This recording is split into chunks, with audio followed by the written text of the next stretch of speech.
नवी मुंबई में अवैध रूप से निर्मित इमारतों की रजिस्ट्री में बड़े घोटाले का खुलासा Republican party of India Athawale की मराठा आघाड़ी के प्रदेशाध्यक्ष बाळासाहेब मिर्जे ने किया है।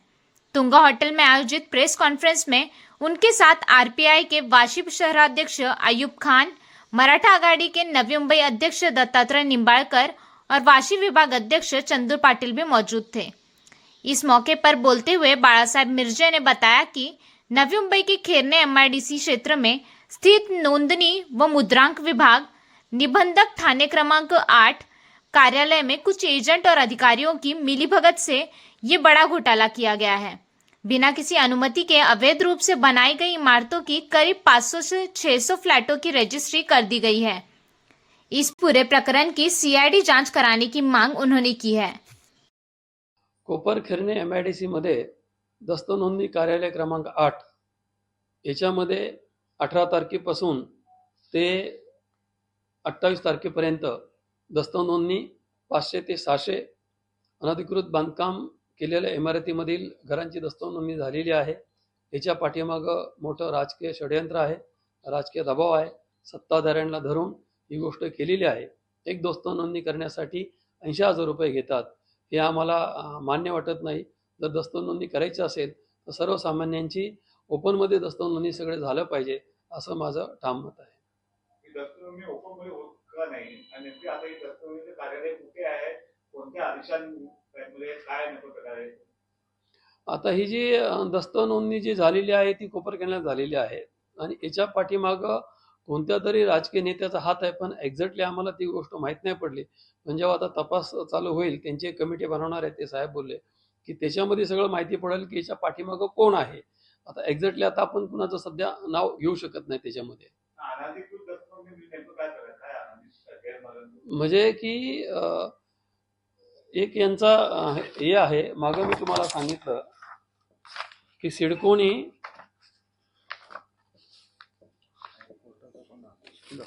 होते सिडकोला आणि महानगरपालिकेला की अनधिकृत बांधकाम जे विना परवाना जे अनधिकृत बांधकाम बांधतात बिल्डिंगा, तर त्यांना आळा बसावा त्यासाठी डॉक्टर जगन्नाथ विरकर अप्पर जिल्हाधिकारी तथा मुख्य नियंत्रक अनधिकृत बांधकामे नवी मुंबई यांनी 29/10/2024 ला एक पत्र दिलं। यांना सदुय्यम निबंधक वर्ग 2 यांना सांगितलं की अशा प्रकारचे दस्त नोंदणी करू नका असं आणि कोर्टाचा अवमान करू नका। त्यांनी त्याच्यामध्ये लास्ट सांगितलं, माननीय उच्च न्यायालयाच्या आदेशाचा अवमान होणार नाही याची दक्षता घेण्यात यावी असं त्यांनी पत्र दिलं। त्या पत्राच्या नंतर सदुय्यम निबंधक वर्ग 2 यांनी त्यांच्या सर्व कार्यालयाला असे आदेश दिले की ह्या नियमाचं तंतोतंत पालन करावं असं त्यांनी आदेश दिलेला आहे। त्याच्यामुळे आम्ही ठामपणे सांगतो की दस्त नोंदणी झाली नाही पाहिजे, मग तरी सुद्धा त्यांच्याच कार्यालयामध्ये दस्त नोंदणी होते, याची मोठी खंत वाटते। या बोगस दस्त नोंदणीमुळे सर्वसामान्य लोकांनी घर खरेदी करताना त्यामुळे भविष्यात कुठल्याला त्यांना काय म्हणतात ते सामोरं जावं लागणार आहे, कशा प्रकारचं काय? आता ही जर दस्त नोंदणी रद्द झाली तर जी बांधलेली घरं आहेत ती घरं पण तुटली जातील, सर्वसामान्य लोक रस्त्यावरती येतील। म्हणून सरकारने त्याच्यामध्ये पुढाकार घेतला पाहिजे। जी अनधिकृत बांधकाम आहे त्यांना नियमित करा, त्यांच्याकडून काय रेव्हेन्यू पैसे तो घ्या, त्यांना बांधकाम परवानगी द्या आणि पुढे जी अनधिकृत बांधकाम होतात ती बांधून देऊ नका। महानगरपालिकेने गावठाण हद्द निश्चित केली पाहिजे, त्याच्यावरती काहीतरी केले पाहिजे। कोणताही तोडगा न काढता असं चोरी चुपके अशा ज्या गोष्टी करतात ह्या थांबल्या पाहिजेत आणि सर्वसामान्यांची फसवणूक जी होत आहे ती थांबली पाहिजे।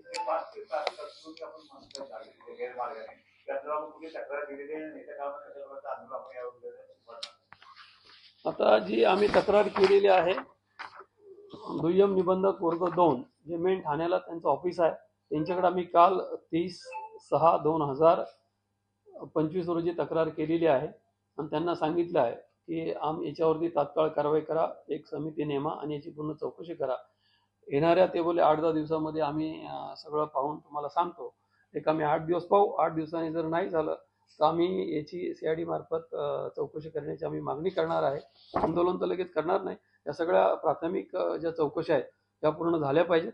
त्या पूर्ण झाल्याच्या नंतरच मग आपण आंदोलनाचा इशारा आपण देणार आहे।